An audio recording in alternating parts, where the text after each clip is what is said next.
Защо някои много красиви интериори са некомфортни за живеене? Защото между това един интериор да е красив и да се живее приятно в него, има огромна разлика. Първо са мебелите. Диванът води класацията.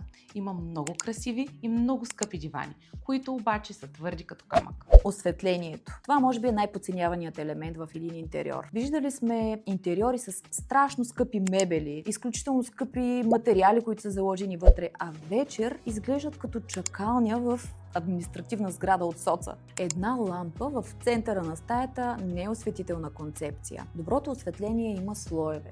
Трябва да подчертава текстурите и като цяло да те кара да се чувстваш добре. Трето, съхранението. Това е нещото, което почти никога не се вижда на красивите снимки.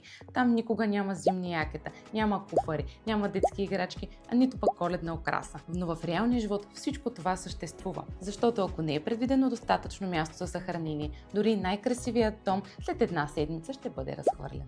И четвърто, кухнята. Кухнята е шампиона по красиви, но не функционални решения. Шкафове до тавана над 3 метра. Трябва ви стълба в кухнята. Минималистичен дизайн на кухнята с шкафове, колони до тавана. Няма достатъчно работен плод. Или пък мивка в края на кухненския остров, която пръска вода навсякъде. Красивият интериор впечатлява гостите за няколко часа. Функционалният и добре работещ интериор прави живота на собствениците по-лесен години наред. Последвай ни за още, ние сме Studio One.